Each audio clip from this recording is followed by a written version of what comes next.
सर्वेभ्यो नमो नमः। कक्षा में उपस्थित सभी सदस्यों का आदर सहित यथा योग्य अभिवादन एवं स्वागत है।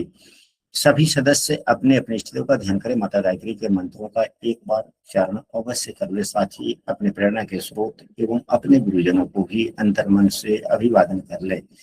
हम लोगों के द्वारा नियमित रूप से प्रतिदिन कुंडली फलादेश पर आधारित कक्षा आयोजित की जाती है। आज की कक्षा में हम लोग अष्टम भाव से संबंधित प्रमुख सूत्र या यूं समझिए कि अष्टम भाव में कौन से ग्रह बैठे हुए हैं तो क्या फल हो सकता है। क्या वह ग्रह अच्छी स्थिति में है, क्या वे ग्रह अपने स्वराशि में हैं, अपने उच्च राशि में हैं, अपने मित्र राशि में हैं, तो वह ग्रह कैसे फल देंगे। यदि वह ग्रह खराब स्थिति में है, हीन स्थिति में है, पीड़ित स्थिति में है तो क्या फल दे सकते हैं। तो सबसे पहले हम लोग शुरू करते हैं सूर्यदेव। इस उदाहरण कुंडली में शुक्र एवं गुरुदेव हैं। यदि अष्टम भाव में सूर्यदेव हैं और अपने स्वराशि के या अपने उच्च राशि के हैं, यदि अष्टम भाव में सूर्यदेव हों और अपने स्वराशि 1 नंबर की राशि लिखी गई हो या 5 नंबर की राशि लिखी गई हो यहाँ पे, तो इसका मतलब है अपने स्वराशि या अपने उच्च राशि के। यदि मित्र राशि के हैं तो सूर्य को मित्र कौन कौन ग्रह मानता है, तो शुक्र एवं शनि को छोड़कर शेष सभी ग्रह सूर्य को मित्र या सम मानते हैं। यानी कि चंद्रमा की राशि में हो, सूर्यदेव चंद्रमा की राशि में हो, या देवगुरु बृहस्पति की राशि में हो, या मंगल देव की राशि में, तो 1 नंबर तो मंगल देव की ही राशि है, 1 या 8 में। यदि अपने मित्र राशि में हो, हालांकि बुध भी इन्हें मित्र ही मानता है, बुध भी इन्हें मित्र ही मानता है। केवल सूर्य को शुक्रदेव यानी कि 2 नंबर की राशि हो, 7 नंबर की राशि हो, 10 नंबर की राशि हो या 11 नंबर की राशि हो, तो शत्रु राशि में गिने जाते हैं। तो इन 4 राशियों में सबसे खराब राशि 7 नंबर की होती है। इसके बाद में शनि देव की जो यह 2 राशि है, तो दोनों राशि में थोड़ा अच्छा राशि मकर होता है और यह शुभ ग्रह की राशि है। थोड़ा खराब तो यहाँ पर है ही शुक्र की राशि में, तो शुक्रदेव तो सूर्य को शत्रु मानते, शत्रु राशि है, लेकिन थोड़ा लेकिन है तो खराब ही है, तो खराब ही। तो यदि सूर्यदेव अपने उच्च राशि के हों या अपने स्वराशि के हों, या सूर्यदेव अपने मित्र राशि का होकर के किसी शुभ ग्रह के द्वारा युक्त या दृष्ट हो, खास करके दृष्ट होना, अगर अपने मित्र राशि में है और किसी भी शुभ ग्रह से देखे जाते हैं, तो शुक्रदेव तो यहाँ हो नहीं सकते साथ में। शुक्रदेव जब होंगे तो सूर्य के साथ होंगे, 1-2, या देवगुरु बृहस्पति देख सकते हैं। देवगुरु बृहस्पति 5वीं 7वीं या 9वीं दृष्टि से देख सकते हैं, या शुक्र से युक्त हो सकते। तो यदि शुभ युक्त या शुभ दृष्ट सूर्यदेव अगर मित्र राशि के हों अष्टम भाव में, या अपने स्वराशि या उच्च राशि के हों, तो यह समस्याएं देते हैं, यह रक्त से संबंधित बीमारी देते हैं। फिर अगर अच्छी स्थिति में होंगे तब भी रक्त से संबंधित समस्या देंगे। और इष्ट मित्रों के द्वारा यानी कि अपने स्वजनों के द्वारा नहीं, इस व्यक्ति के द्वारा अगर सूर्यदेव 8वें भाव में शुभ स्थिति में है, तो इनके द्वारा इनके जो स्वजन होते हैं वह परेशान रहते हैं। क्योंकि यदि यहाँ 1 नंबर की राशि हो जाएगी तो यहाँ 7 नंबर की राशि हो जाएगी, सूर्य की नीच दृष्टि हो जाएगी। अगर यहाँ पर 5 नंबर राशि है तो 6, 7, 8, 9, 10, 11 शनि की राशि हो जाएगी। तो यहाँ पर होने से जो हमारे स्वजनों का भाव है, उस भाव पर तो शत्रु वाली स्थिति बन गई ना।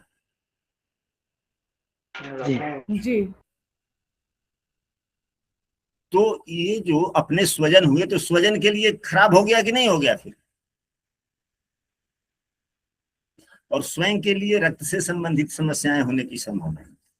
अगर सूर्यदेव अगर अष्टम भाव में है, शत्रु राशि के हों, कमजोर हों, राहु केतु से युक्त दृष्ट हों, शनि से युक्त दृष्ट हों, तो ऐसी बीमारी होती है जो बीमारी जटिल हो जाता है। ऐसा बीमारी देते हैं जो जटिल बीमारी हो जाता है, क्योंकि अष्टम भाव लंबी बीमारियों का भी है। अष्टम भाव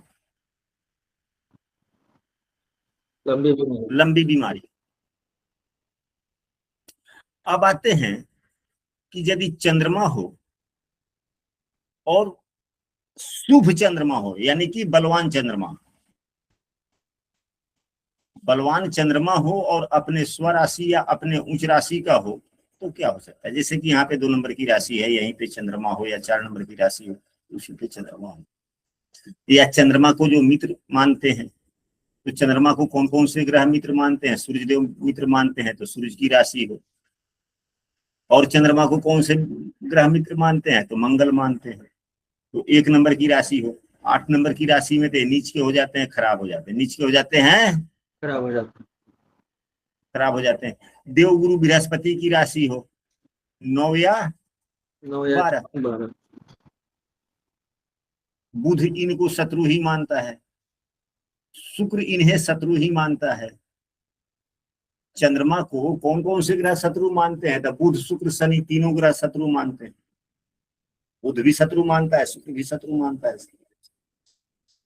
अगर ये अच्छे स्थिति के हैं, अपने उच्च राशि के हैं, और या अपने स्वराशि के हैं और अच्छे स्थिति में है, यानी कि पूर्ण शुभ चंद्रमा है, तो यह सूर्य से भी अच्छा फल देता है। सूर्य से भी अच्छा फल चंद्रमा 8वें भाव,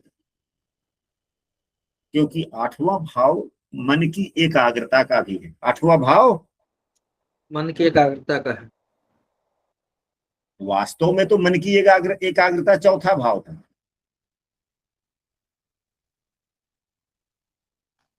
मन की एकाग्रता चौथा भाव। मन की स्थिरता हम लोग सामान्यतः किस भाव से देखते हैं। हाँ जी, चौथा भाव या 5वां भाव। चौथा भाव। चौथा भाव मन की एकाग्रता का है, परंतु 8वें भाव से भी मन की एकाग्रता देखते हैं। जब तक मन आपका एकाग्र होगा नहीं, चौथा, क्योंकि यह चौथे भाव से 5वां भी तो है। एकाग्र होने के लिए बुद्धि कौन देगा, एकाग्र रहने के लिए बुद्धि कौन देगा, चौथे से 5वां यानी 8वां 8वां भाव। तो इस नियम से हम सभी 8वें भाव को भी मन की एकाग्रता का भाव ले सकते हैं कि नहीं ले सकते हैं, क्योंकि 8वां भाव शोध का भी है। और जब हम शोध करते हैं तो एकाग्र मन से करते हैं, गहन मनन चिंतन का है, भविष्य की परिकल्पनाओं का है। तो जब भी हम भविष्य की परिकल्पना करते हैं तो मन की एकाग्रता से करते हैं। तो यहाँ चंद्रमा थोड़ा ठीक रहता है। तो अगर उच्च राशि के हो चंद्रमा, या स्वगृही चंद्रमा हो, या मित्र राशि के होकर शुभ युक्त या शुभ दृष्ट हो जाए। शुभ युक्त का मतलब शुक्र के साथ में हो जाए, या शुक्रदेव देखें, गुरु के साथ में हो जाए, या गुरु के द्वारा देखा जाए।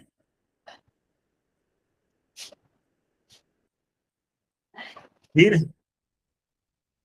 क्या होगा, यह जातक को दीर्घायु बनाते हैं। क्या बनाते हैं, दीर्घायु बनाते हैं जातक को। और धन के लिए भी अच्छा है, यानी कि जातक को स्वस्थ, लंबी आयु एवं धन प्रदाता भी। इसलिए अष्टम भाव के चंद्रमा अगर अच्छी स्थिति में हो तो उतना बुरा फल नहीं देते। अष्टम भाव का चंद्रमा यदि खराब हो जाए तो यह बालारिष्ट भी देता है। अष्टम भाव में यदि चंद्रमा है और खराब है तो बालारिष्ट की संभावना है। अगर अष्टम भाव में चंद्रमा हो, अगर क्षीण चंद्रमा हो, पापग्रह से युक्त दृष्ट हो, अपने नीच राशि का हो जाए, यानी खराब चंद्रमा हो जाए, पापग्रह की राशि में भी हो जाए या बुध या शनि की राशि में, शुक्र की राशि में उतना खराब नहीं देते क्योंकि शुक्र शुभ ग्रह है। लेकिन बुध की राशि में हो जाए, 3 या 6 नंबर की राशि में हो जाए या शनि की राशि में हो जाए और खराब हो जाए चंद्रमा यहाँ पर, तो जल से संबंधित बीमारी जिसे नजला जुकाम कहते हैं, नजला जुकाम इत्यादि कहते हैं। और छोटे छोटे बच्चों में क्या बीमारी हो जाता है, लोग महिलाएं कहती कि हमारे लड़कवा के पांजर मारे, लड़कवा के पांजर मारता है, तो लंग्स का दिक्कत थोड़ा सा, और हाँ ब्रोंकाइटिस को भी कह सकते हैं उसको।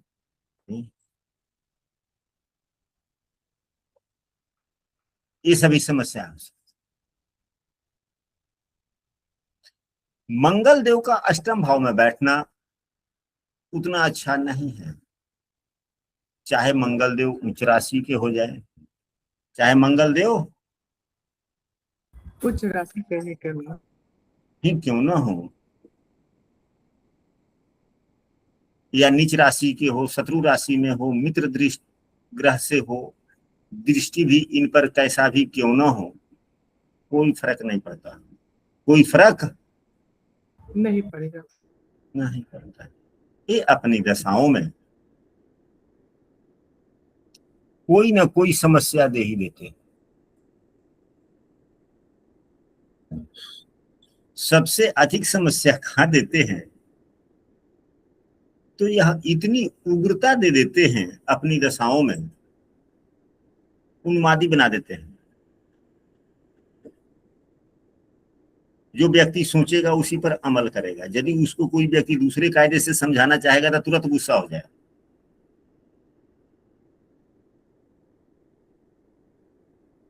क्योंकि 8वें भाव के गुण धर्म को पहचाने ना, कि 8वें भाव का गुण धर्म क्या है।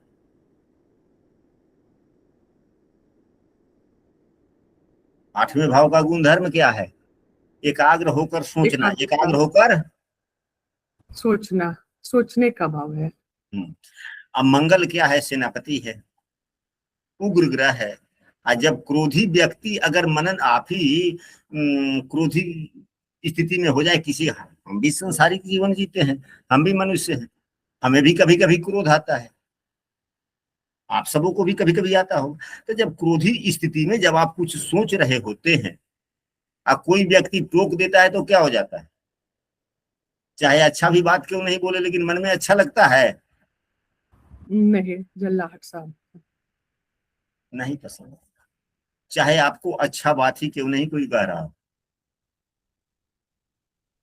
तो जिसके अष्टम भाव में मंगल देव होते हैं, थोड़े से, अब जो हम लोगों ने अभी यहाँ पर चर्चा किया उस शब्द को क्या कह सकते हैं?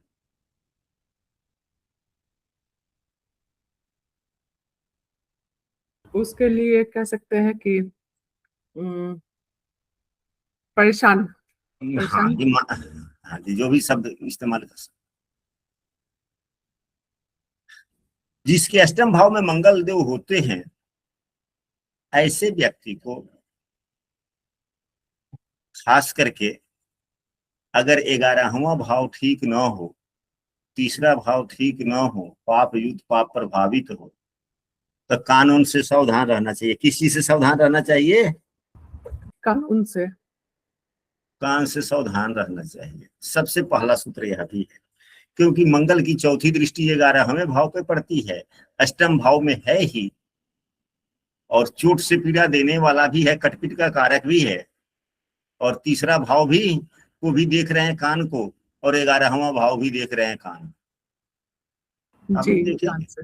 हाँ, उसकी जिसके अष्टम भाव में मंगल देव होते हैं, तो यदि वह अपने से कानून की सफाई भाई करता था, ज्यादा ज्यादा कानून में हो जाता, टच हो जाता, समस्या है। और मंगल देव हैं तो रक्त विकार इत्यादि की संभावनाएं बन सकती है। अब यदि अष्टम भाव में यदि बुधदेव हो और अच्छी स्थिति में हो, अष्टम भाव में यदि बुधदेव हो एवं अच्छी स्थिति में होकर बुधदेव अपने स्वराशि के हो, अपने मित्र राशि के हो, शुभ ग्रह से युक्त दृष्ट हो, तो व्यक्ति बड़ा अच्छा होता है बहुत ही अच्छे फल देते हैं बुधदेव अष्टम भाव में। आप लोग भी मिला के देखिएगा कि आपके अष्टम भाव में बुधदेव अच्छी स्थिति में है। यदि अष्टम भाव में है तो बुधदेव का यह अपना पसंदीदा भाव है, बुधदेव का अपना पसंदीदा भाव है ये, क्योंकि बुधदेव सीखने के कारक हैं। बुधदेव सीखने के कारक है और और ये सीखा भाव जाता है, होता है। सीखने का काम पांचवा भाव है। जी और जो पंचम भाव जो सीखने का है उससे सुख भाव में बैठ जाते हैं ये। तो यदि लगने से चौथे भाव में बैठ जाएगा तो खराब होगा कि अच्छा होगा? अच्छा होगा। अच्छा होगा। और बुध को बचपना भी कहते हैं। तो बचपना में तो हर कोई कुछ भी बचपना में जो व्यक्ति रह रहा है उसके सामने, अपने छोटे बच्चे हों उसके सामने आप कोई भी काम कीजिए, उसको मत कहिए सीखने के लिए, लेकिन वह सीख लेता है। वो लेकिन वह सीख ही लेता है। सीखने में यह धुरंधर है, सीखने में ये धुरंधर धुरंधर है। बुद्धदेव जी। हाँ, अगर अच्छी स्थिति में है तो सीखने में धुरंधर हो जाता है। तो अपने से सुख भाव में होना और यह मनन चिंतन का भाव होना, इसलिए अष्टमी भाव का बुधदेव अगर अच्छी स्थिति में है तो जातक को शांत स्वभाव का बनाते हैं, अच्छा व्यक्ति बनाते हैं, हंसमुख बनाते हैं, विनोदी स्वभाव का बनाते हैं। लेकिन अष्टम भाव का बुध अगर पाप युक्त या पाप दृष्ट हो गया, शनि मंगल से युक्त दृष्ट हो जाए तो फिर यह अच्छा नहीं। जातक का ना बोली ठीक होगा, मित्रों से भी वाणी तो ठीक होगी ही नहीं, मित्रों से भी कलह वलह इत्यादि होता रहेगा। और बुधदेव से संबंधित जो बीमारियां होती है, हालांकि अष्टम भाव तो लंबी बीमारियों का भी है, जो ग्रह यहाँ पर होंगे खराब स्थिति में होंगे उनकी अंतर्दशा में या दशा इत्यादि में उस ग्रह से संबंधित बीमारियां हो सकती है, यदि उस बीमारी से संबंधित भाव भी खराब हो। अब यहाँ पर आते हैं कि इस उदाहरण कुंडली में देवगुरु बृहस्पति बैठे हुए हैं, देवगुरु बृहस्पति बैठे हुए। अगर यह शुभ स्थिति में, अगर यह शुभ स्थिति में है तो अच्छी बात है। तो यहाँ तो स्थिति इनकी शुभ है, लेकिन शत्रु राशि में है तो दो विद्वानों की मित्रता और शत्रुता भी, मित्रता भी बड़ा अजीब होता है और शत्रुता भी बड़ा अजीब होता है। शत्रुता से भी लाभ होता है और मित्रता से भी लाभ। लेकिन है तो देवगुरु बृहस्पति यहाँ पर अशुभ स्थिति में अपने शत्रु राशि में है, लेकिन शुक्र तो शत्रु इन्हें नहीं मानता कि मानता है? शुक्र इनको शत्रु मानता ही नहीं। शुक्र तो दो ही ग्रह को शत्रु मानते हैं, सूर्य एवं चंद्रमा। शुक्रदेव सूर्य एवं चंद्रमा को शत्रु मानता है। तो यह सम स्थिति में हो गए और शुभाग्रह से युक्त हो गए, सम स्थिति में होकर के शुभाग्रह दृष्ट हो गए, युक्त हो गए। हाँ, पाप प्रभावित तो नहीं है, तो पाप प्रभावित नहीं है, शनि से दृष्ट नहीं है, शनि से दृष्ट और लगा सकते हैं कि शुक्र के साथ ही गुरुदेव बृहस्पति बैठे हैं, शुक्र शत्रु है तो तात्कालिक मित्रता में भी शत्रु हो रहे हैं। हाँ हुए, लेकिन शुक्र एवं गुरु की मित्रता शत्रुता बड़ी अनमोल है। विद्वानों की शत्रुता भी बड़ा लाभदायक होता है और शत्रुता भी लाभदायक, मित्रता और शत्रुता दोनों लाभदायक। यदि दो विद्वान आपस में तर्क वितर्क करेंगे, वो लोग तो हाथ से थोड़े लड़ते हैं मंगल के जैसे, नहीं बिल्कुल नहीं, वाणी से। तर्क वितर्क के सहारे लड़ेंगे तो उसमें से भी अमृत निकल जाता है, विद्वता का वाणी। हाँ जी, जब दो विद्वान आपस में तर्क वितर्क करते हैं तो वहां से भी अमृत निकल जाता है कि नहीं निकल जाता है? जी। और जब मित्रता है तो एक दूसरे के सहयोग से भी अमृत निकलता है। जी, तो यहाँ पर सुप्रभावित कर सकते हैं। तो यह शनि से भी दृष्ट नहीं है, मंगल से भी दृष्ट नहीं है, राहु से भी दृष्ट नहीं है, केतु से भी दृष्ट नहीं है। यानी कि गुरु यहाँ पर अगर थोड़ा शुक्र सम मानता है तो सम राशि में है, शुक्रदेव शुभग्रह है, शुभ युत भी हो गए, किसी पापग्रह से युत दृष्टि नहीं। यदि देवगुरु बृहस्पति शुभ और बलवान स्थिति में हो तो यहाँ पे देवगुरु बृहस्पति 6 अंशों के हैं, बलवान भी है, उतना खराब तो है नहीं। तो थोड़ा सा यह आलसी बनाते हैं, थोड़ा सा आलसी बना देते हैं। अगर देवगुरु बृहस्पति अष्टम भाव में शुभ है तो थोड़ा आलसी बनाते हैं और नए नए प्रतिद्वंदी को जन्म देते रहते हैं, नए नए प्रतिद्वंदी को जन्म देते हैं, एग्रीगेट करते हैं, जन्म देते रहते हैं।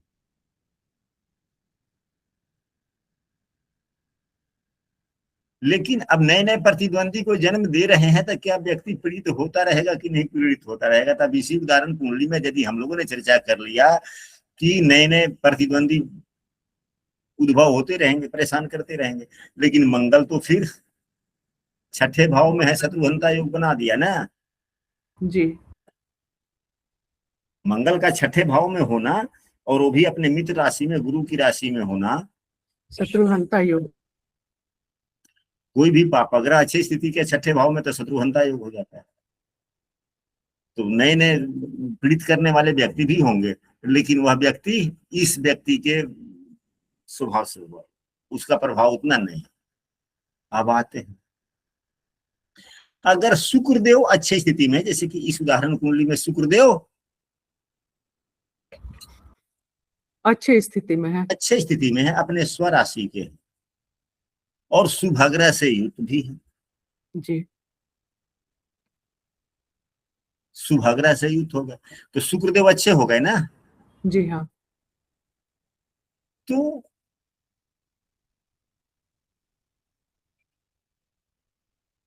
यह व्यक्ति को काफी विद्वान बनाता है। अष्टम भाव का शुक्र अगर अच्छा हो जाए तो व्यक्ति को विद्वान बनाता है, निचोड़ निकालने की शक्ति दे देता है, यानी कि निर्णय लेने की शक्ति काफी दे देता है। ऐसे व्यक्ति जिसके अष्टम भाव में शुक्रदेव होते हैं, अगर वह अपने अनुभव रूपी को लेकर के किताब लिखे तो उसका पुस्तक बहुत अच्छा चलता है, उसका पुस्तक उसके द्वारा लिखे गए पुस्तक को बहुत लोग लोकप्रिय मानता है। वो यही यदि गुरु की जगह मंगल की युति होती तो जो बोल दिया वो कर दिया, जो बोल दिया सो ऐसा था वो। चलिए ठीक है। तो यह शुक्रदेव जो है अच्छी स्थिति के हैं, व्यक्ति ग्रंथ का लेखक भी हो सकता है, विद्वान भी, निष्कर्ष निकालने की क्षमता भी जी। और वाणी जो होगी बड़ी अच्छी होगी। जब वह व्यक्ति बोलने लगेगा ध्यान मग्न होकर के, तो वाणी का जो एक स्वर होता है ना, जैसे कवियों का या गायकों का जो स्वर होता है, उसके जैसा स्वर लय में मिला के खूब बढ़िया सुंदर स्वर। जी जी, बहुत सुंदर।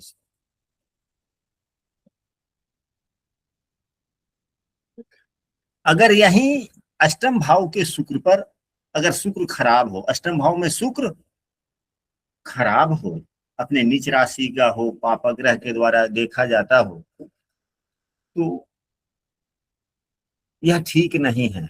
अष्टम भाव पर, अष्टम भाव के शुक्र पर यदि मंगल की दृष्टि हो जाए तो और खराब हो जाता है।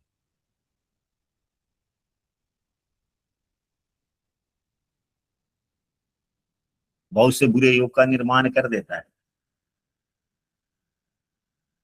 यदि अष्टम भाव में शुक्र भी हो और मंगल से दृष्ट हो तो वह आचरण से संबंधित भी समस्याएं दे देता है। यदि अष्टम भाव में शुक्र हो, अच्छे स्थिति का हो या बुरे स्थिति का, खास करके अच्छी स्थिति का हो तो थोड़ा ज्यादा और बुरी स्थिति का हो तो थोड़ा कम, लेकिन हाँ स्थितियां तो हो ही जाती है। अष्टम भाव में शुक्रदेव हो और देवगुरु बृहस्पति से युक्त हो, और देवगुरु बृहस्पति से युक्त हो जाए तो यहाँ और पुरुष की कुंडली हो, और किसकी कुंडली हो? पुरुष की कुंडली हो तो थोड़ा ज्यादा, महिला की कुंडली हो तो थोड़ा कम, लेकिन पुरुष की कुंडली में थोड़ा ज्यादा, महिला की कुंडली में हो तो थोड़ा कम। अनबन देता है, किसमें?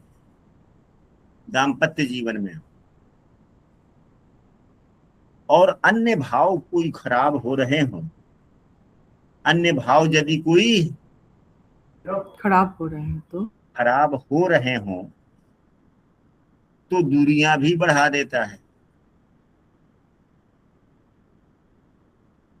अब यहीं पे देखे ना, अन्य भाव में 12 सातवां भाव, पांचवा भाव मुख्य रूप से देखा जाता है। 12वें भाव, पहले सातवां, फिर पांचवा, फिर 12।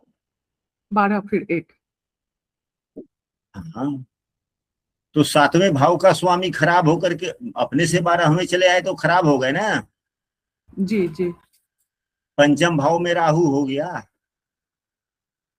पांचवा भाव भी खराब हो गया, जी। पंचम भाव भी खराब हो गया। शनि की दृष्टि है तो यह शनि बकरी भी है, जी। तो यहाँ सातवां भाव भी थोड़ा खराब हो गया, पंचम भाव भी थोड़ा खराब हो।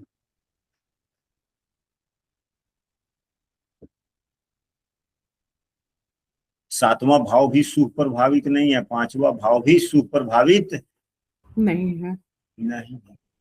तो सातवां पांचवा भाव थोड़ा एक खराब हो गया, और शुक्र के साथ में गुरु युक्त हो गया अष्टम भाव में। या क्या कर दिया? दूरियां बढ़ा दिया, दूरियां बढ़ाते। अनबन लंबा कर दिया।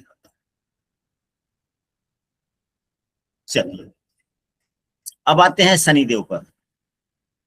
खराब और अच्छे का शुक्र की चर्चा हो गई। जी। अब आते हैं शनिदेव पर। यदि अष्टम भाव में शनिदेव हो, अच्छी स्थिति के हों, बलवान हो, तो बहुत ही अच्छा है। यह आयु के लिए तो इससे बड़ा कोई योग ही नहीं। आयु के लिए इससे अच्छा कोई योग नहीं है। हालांकि दीर्घायु के और शुक्र भी के ढेर लिए सारे योग हैं, जी जी। लेकिन आयु का कारक ग्रह अच्छी स्थिति होकर के आयु भाव में ही बैठ जाए, यानी कि अष्टम भाव में ही बैठ जाए, तो इससे अच्छा और योग क्या हो सकता है? लेकिन अष्टम भाव में शनि जब बैठते हैं, अच्छी स्थिति के हों, अच्छे स्थिति के हों, तो वायु रोग यानी गैस से संबंधित और अन्य भी बीमारियां ढेर सारी होती है वायु से संबंधित। यह बीमारी उम्र के आखिरी पड़ाव में अवश्य हो जाता है। अच्छा। यानी कि जिसे बात रोगी कह सकते हैं। कफ पित्त वायु तीन प्रकार की, तीन तो गुणधर्म ही है बीमारियों के ना। जी जी। एक कफ प्रधान, जी। पित्त पित्त प्रधान, प्रधान, वायु प्रधान। वायु प्रधान। तो वायु प्रधान बीमारियां जीवन के मतलब चौथे पहर में, अब उम्र जो लगा ले, जी। तो वह बीमारियां होती है, और वह बीमारी जल्दी ठीक नहीं होता ठीक है। नहीं होती है। हमारे बाबा कहते थे कि शनि अच्छा हो अष्टम भाव में तो व्यक्ति का आयु लंबा होता है, और जीवन के अंत में वायु तत्व से संबंधित, वायु से संबंधित बात रोगी जैसे बन जाता है, और जीवन में वह बीमारी लेकर चला जाता है। चला जाता है।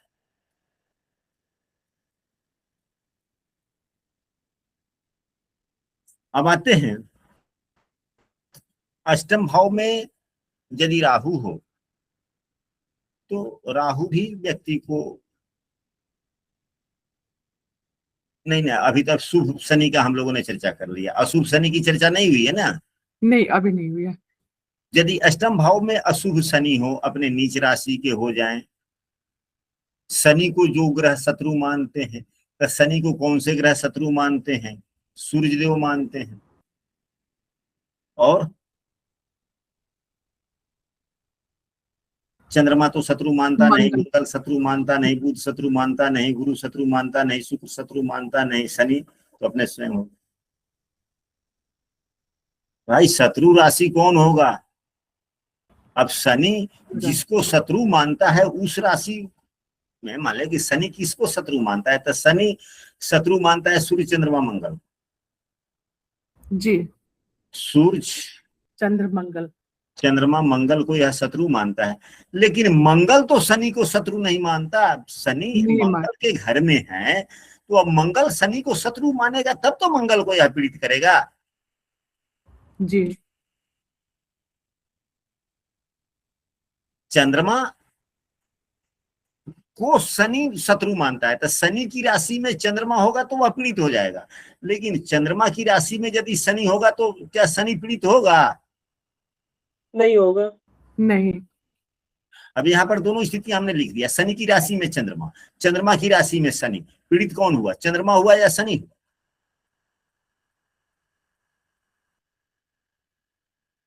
शनि हो गया। शनि। शनि कैसे?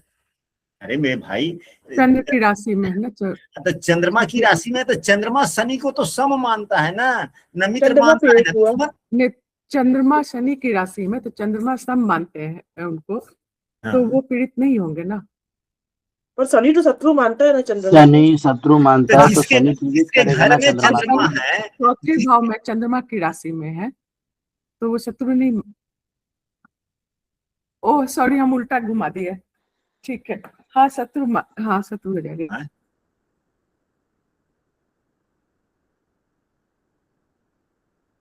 तो अब स्पष्ट हो गया। जी, उल्टा घुमा दिए थे। सबसे साधारण, जब बातें न समझ में आए तो उसको छोटा बना ले, यानी कि आप हमको शत्रु मानते हैं और मैं आपके घर में आके किराएदार के रूप में रहने लगूं, क्या आप हमको सही ढंग से रहने दीजिएगा? छोटी मोटी हरकतों पर भी टोकते टाकते रहिए। जी। अगर मैं आपको शत्रु नहीं मानता, अगर मित्र भी नहीं मानता, अगर मैं मित्र मान रहा हूं, आप हमारे घर में किराए पे हैं, चाहे घर में 2-4-10 दिन के लिए आ गए, अगर मैं मित्र मान रहा हूं, तो आपकी छोटी मोटी गलतियां त्रुटियां जो भी हो रही है तो क्या बोलेगा, छोड़ दो, जाने दो, इतना तो होता रहता है। गलती को देखते हुए भी हंस के जवाब दे देते हैं। जी। अगर हम आपको सम मानते हैं, न मित्र मानते हैं, न शत्रु मानते हैं, आप हमारे घर में आकर बैठे हुए हैं, रह रहे हैं, तो भी कुछ नहीं, चलो भाई कितने दिन के लिए, जितने दिन के लिए है उतने दिन के लिए है, छोड़ो हटाओ, यानी कुछ भी क्रिया प्रतिक्रिया नहीं। अगर मैं आपको शत्रु मानूं और आप हमारे घर पे आएंगे, तो छोटी मोटी भी बातों पर ध्यान देंगे कि नहीं देंगे? तुरंत डांट फटकार होता रहेगा कि नहीं होता रहेगा? होता रहेगा। तो वही चंद्रमा है, शनि को सम मानता है, इसलिए शनि यहाँ पर ज्यादा पीड़ित नहीं हुआ। शनि की राशि में, शनि के घर में चंद्रमा हो गया, शनि चंद्रमा को शत्रु मानता है, इसलिए चंद्रमा यहाँ पर थोड़ा ज्यादा पीड़ित हो जाएगा। अब बातें स्पष्ट हो गई, आगे चले। जी।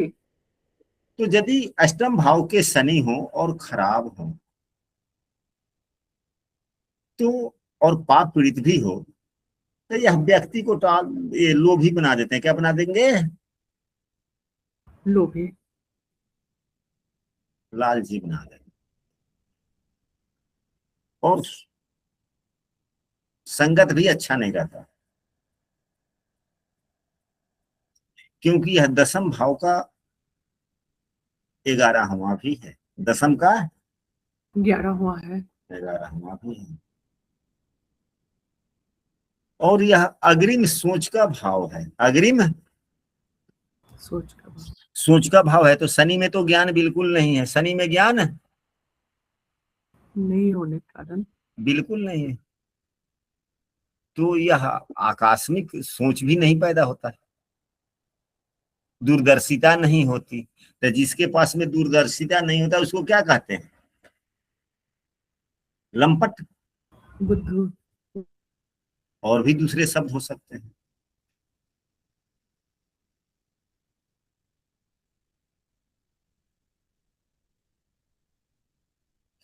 अल्प। अब आते हैं राहु देव पर। अष्टम भाव में यदि राहु देव हैं, यह भी आयु को लंबा करते हैं। क्या करते हैं? आयु लंबा हो जाता है। आयु लंबा करते हैं यदि अच्छी स्थिति के हो, खास करके मिथुन राशि के हो तो, या मकर राशि के हो तो, अपने मित्र राशि के हो तो, यानी कि राहु को मित्र कौन कौन से राशि मानता है? तो राहु को मित्र बुधदेव मानते हैं, और कौन से ग्रह मित्र मानते हैं? शुक्रदेव भी मित्र मानते हैं, और शनि भी होने चाहिए। शनिदेव भी मित्र मानते हैं। यदि अपने मित्र राशि के हैं तो खास करके शनि की राशि में राहु जब रहता है अष्टम भाव में, तो व्यक्ति बड़ा ही अच्छा होता है, आयु भी लंबी करता है, बुद्धिमान भी बनाता है, दीर्घायु भी बनाता है और बुरे कर्म से भी बचाता है, यानी कि मन में बुरे ख्याल आ ही नहीं आएंगे। अगर अष्टम भाव के राहु देव अगर शनि की राशि में हो और कहीं देव गुरु बृहस्पति से दृष्ट हो गए तो व्यक्ति मंत्र इत्यादि की साधना भी करता है। शनि की राशि में, शनि की राशि में हो तो अष्टम भाव के राहु देव बीमारियों में वैसी भी यदि खराब हो जाते हैं या जिस राशि में बैठे हुए हैं उस राशि का स्वामी खराब हो जाए तो राहु देव भी खराब, या अशुभ ग्रहों की दृष्टि पड़ जाए, यानी कि जो बुरे भाव का स्वामी है, जो अशुभ फल प्रदाता ग्रह है जी। उसकी दृष्टि की हो जाए, या जिस राशि में राहु देव है उस राशि का स्वामी खराब हो जाए तो राहु देव इन्फेक्शन वाली भी बीमारियां देते हैं। राहु देव इन्फेक्शन की बीमारी देते हैं। कुछ भी कटपिट हो जाए तो थोड़ा सावधानी से दवा करना चाहिए, एवं हो सकता है कि कभी कभार दवाकारी एक्शन वगैरह, फूड पॉइजन वगैरह हो सकता है। हो सकता है। तो हम लोगों ने अष्टम भाव में बैठे हुए सभी ग्रहों के बारे में जाना समझा। केतु देव के लिए आप लोग भी अपने विवेक से केतु देव के बारे में थोड़ा सा ये करें। हम लोगों को जब अष्टम भाव से संबंधित हम लोग पढ़ रहे हैं तो कम से कम दीर्घायु योग हम सबों को पुस्तक में पढ़ना चाहिए, हम सबों को दीर्घ आयु योग पढ़ना चाहिए। हाँ, और हमेशा स्मरण करके रखना चाहिए, हमेशा स्मरण करके पढ़ना चाहिए। सप्ताह में एक बार तो दीर्घायु योग जरूर पढ़ें, सप्ताह में एक बार दीर्घायु योग जरूर पढ़ें। इससे लाभ यह होता है कि अधिकांशतः व्यक्ति पूछते हैं कि आयु कैसी होगी, तो क्या हम कहेंगे कि तुम्हारी आयु अल्पायु है, मध्यायु है? किसी से कहा जाएगा? नहीं। हम लोग जब कुंडली हाथ से लिखते थे, अब तो हाथ से लिखने की कुंडली की प्रथा ही बहुत कम हो गई, न के बराबर है।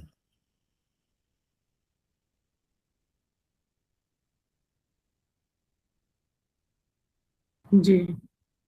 तो कुंडली में चाहे कोई भी ग्रह योग हो, कोई भी हो, कुंडली नहीं देखना, सीधे लिखते थे यम जाति का या यम जातक दीर्घायुरयम हुयात, यह जातक दीर्घायु हो जी।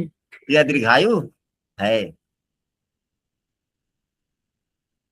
जी।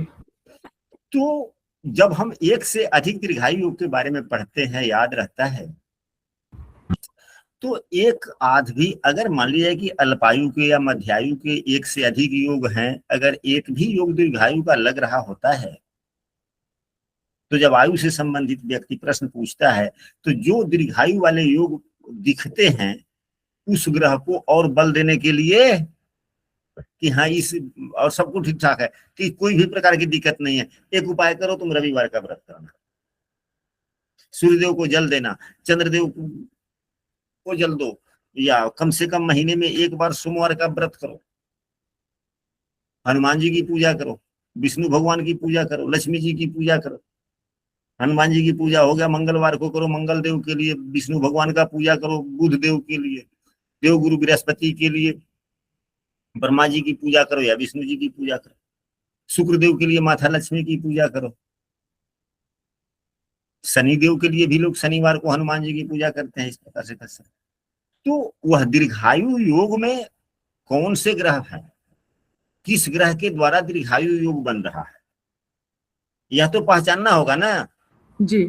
तभी तो आप सुझाव सलाह दे सकते हैं, ताकि जो ग्रह दीर्घायु योग बना रहा है उस ग्रह से को यदि आप बल देंगे तो दीर्घायु योग वाला बल बढ़ेगा। तो जब दीर्घायु योग वाला बल बढ़ेगा तो अल्पायु योग यदि कोई कुंडली में बन रहा है तो उसका समन होगा, उसका समन होगा, नाश होगा। नाश होगा। अगर कुंडली में कर्ज योग बन जाए तो आप कर्ज योग का उपाय करेंगे या 10वें भाव का बल बढ़ाएंगे?